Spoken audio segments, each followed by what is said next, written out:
I'm a 32-year-old female, and this is something that happened to me only 2 nights ago. My husband Kevin and I were on the porch smoking a cigarette. It was about 9 o'clock at night. We live in the woods, right off of a stretch of highway between 2 interstate exits.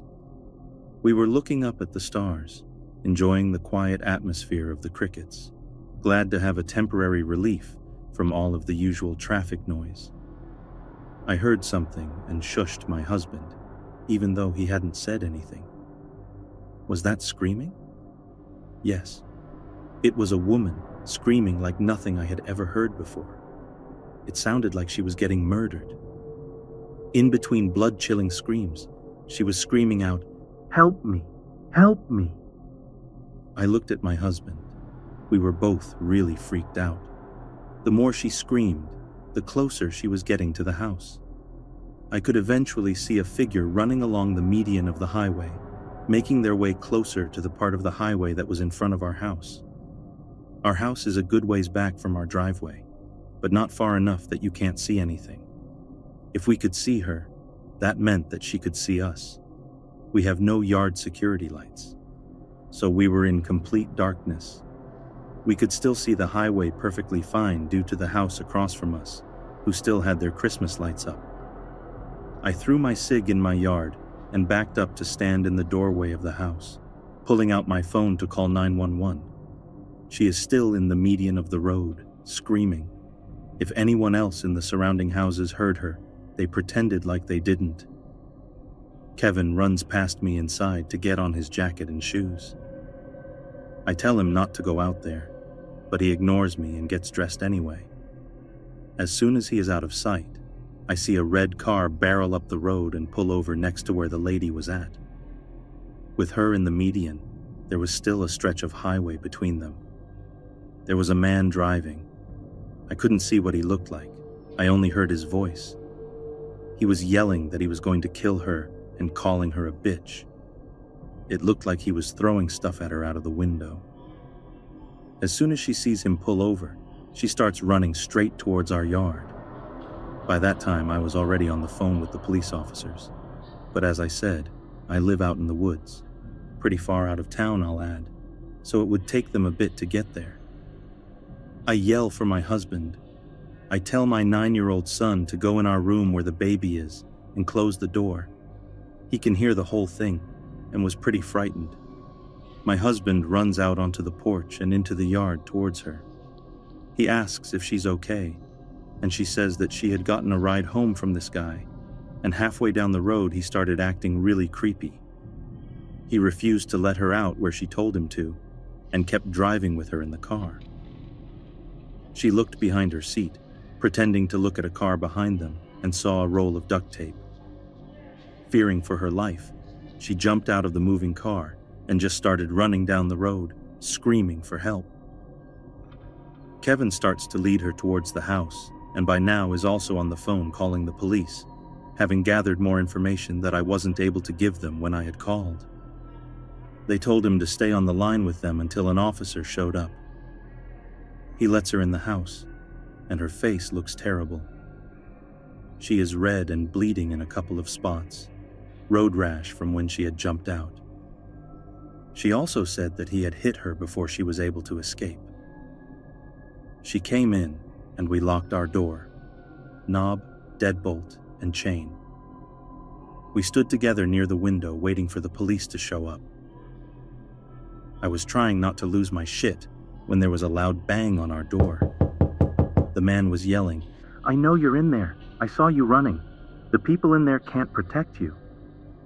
I shouted through the door that he needed to leave our property, and if he was smart, get in his car and drive off. I told him we were on the phone with the police. The answer he gave was the worst one I could ever hear. He says, "Go ahead, call the police. I don't care. They won't be here in time." Bang, bang, bang on the door over and over. The woman was freaking out and crying, saying, "Help me, please help me," over and over again. I ran to the kitchen to get a large knife just in case. We had a huge solid iron door, but our windows were easily breakable. If he wanted to get in badly enough, He certainly could. My husband just came from our bedroom with his gun when a squad car pulled up in the yard, 2 more following behind it, and 1 across the street where his car was. He took off on foot running. They tended to the woman and got her home safely. Turns out she lives on the across the highway from us 5 houses to the left. It had been 2 hours later and they still hadn't found him. There are a lot of places to hide in these woods. I just hope he hides far away from here.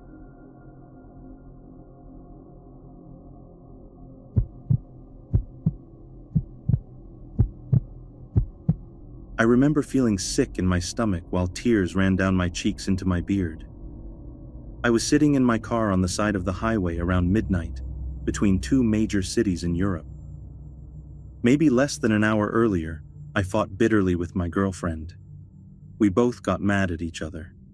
She got passive-aggressive, and I began to yell at her. I couldn't stand to be with her that evening, so I got my keys, slammed the door, and off I drove to my apartment in another city, which is also my city of birth.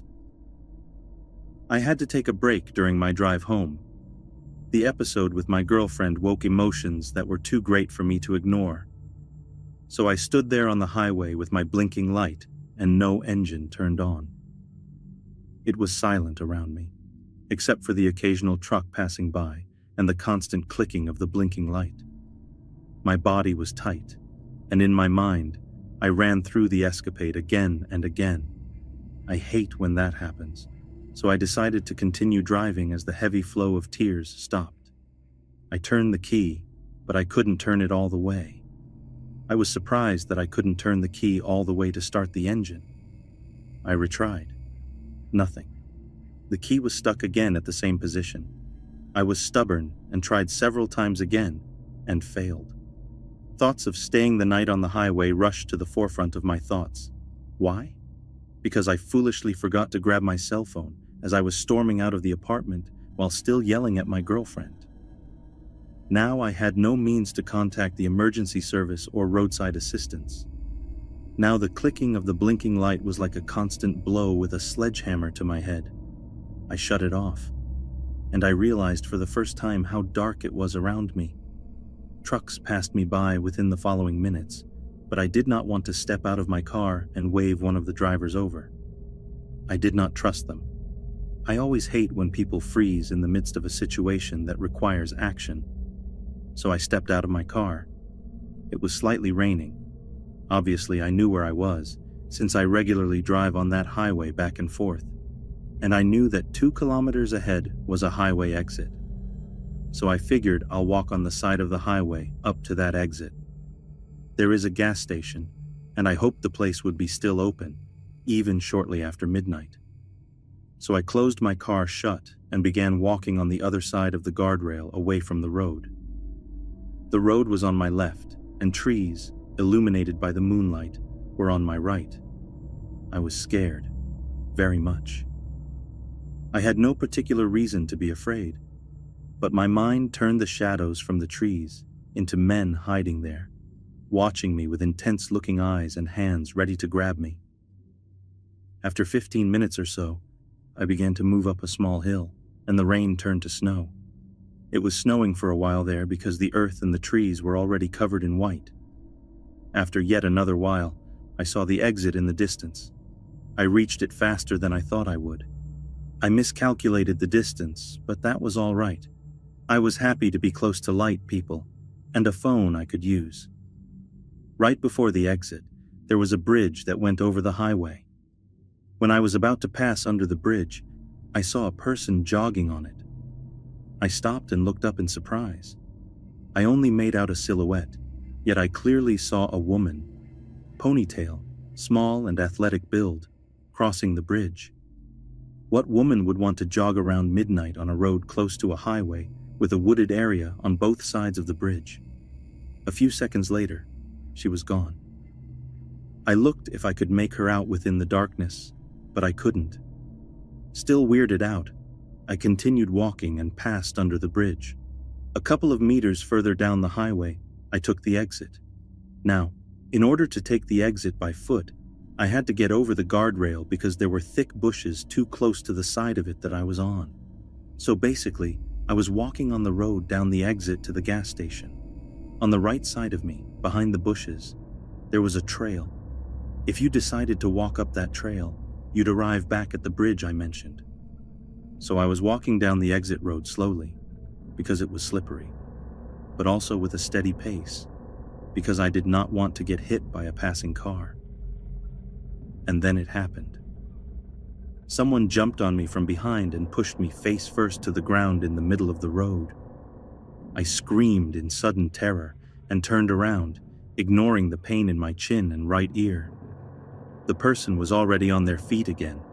I screamed again in shock and surprise. It was a woman in her mid-20s wearing jogging attire. It was the same person I saw minutes earlier on the bridge. She shrieked, and with wide eyes and saliva dripping out of her mouth, she charged at me again.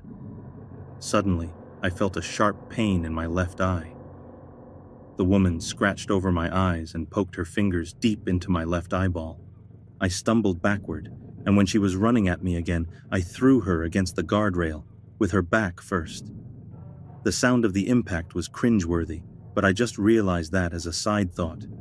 I broke down in the middle of the road, clutching my left eye. Moments passed, and I wasn't attacked again. Against all pain in my eye, I looked up, and through tears in both of my eyes, I saw the woman heading up the trail towards the bridge again, fast. Adrenaline shot through my body. The pain felt numb as I rushed down the exit road, falling on my rear end several times during the process. I was panicking like an animal. I just wanted to escape that place. I reached the gas station, basically jumping against the door to throw it open. The guy behind the counter was shocked when he saw me. I was bleeding a bit, and my eye was swollen shut at that point. To make a long story short, the guy called the police and an ambulance. The officers searched the area, but found nobody. I'm at home now, in the apartment that I inhabit alone, and I'm still terrified. I can't comprehend why the woman attacked me, but I know for certain that she went for a run in the middle of the night just to find a victim like me.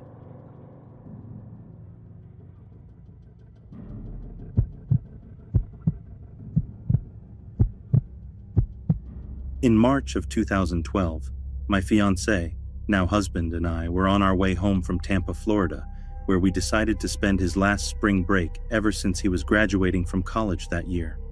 It was 2 a.m., and there was nobody else on the road but us. We were 10 hours into our 10-hour trip, with 2 more to go since our GPS messed up, and decided to take us through small towns on the South and North Carolina border, when all of a sudden, it started to pour. It was so bad that I had to pull over and take refuge under a bypass until it passed. After about 20 minutes, it let up enough that I could drive safely again, and off we went. Not even 10 minutes later, I'm in the right-hand lane driving over the speed limit, when all of a sudden, this car comes out of nowhere in the left lane and passes us. There's speeding, and then there's speeding. Both my fiancé and I were wondering how stupid this guy was to be driving that fast in the rain when all of a sudden he slams on his brakes. He slammed on them so hard that we thought there was a deer in the road. Nope. Then we thought that maybe he was about to miss his exit. Nope. There wasn't one for another mile or 2, and we didn't just pass one, so he couldn't have freaked about missing one either.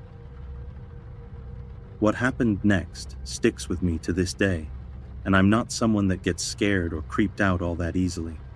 In fact, I usually just get really angry instead. But this still makes me nervous when I get on the road in the middle of the night. So after he slams on his brakes, we end up blowing past him, and I glanced at my rear-view mirror to see what he was doing. I see him get in our lane and start speeding up. Right when he's on my ass, he puts his brights on. I thought maybe I had my brights on when he passed us, got pissed, and was being a douche about it. Nope, no brights on. I speed up to get away from him because my eyes are really sensitive to bright lights, and because I'm starting to get sketched out. No luck. He's still on my ass. I get into the left lane and slow down. He slows down and gets behind me. I switch back to the right-hand lane and speed up. Again, he's right behind me. My fiancé is starting to get creeped out and is telling me to lose him. The lane and speed switching continues for about another 10 minutes until I see that an exit's coming up and get an idea. I floor it and hit around 110, which is making me nervous because it's still raining. Putting enough distance between me and this guy to get on the exit, turn into some parking lot, turn off the lights, and hope that he wouldn't notice where we were. We didn't see him follow us, so we decided to wait a couple of minutes to make sure there was more than enough distance between him and us, and then got back onto the highway. When we got back on, there were now about 20 cars that we were merging into. I was going the speed of everyone else when something in the rearview mirror caught my eye. It was a car about 6 cars back weaving in and out of traffic. My fiancé turns around to look, and as this car gets closer to us, he realizes it's the exact same car that was following us. I sped up and noped the heck out of there. Fortunately for us, he got stuck behind a line of slow people, and our exit for the major interstate that we were already supposed to be on was coming up. As far as I know, he didn't follow us after that, and if he did, we were already too far away for him to do anything about it.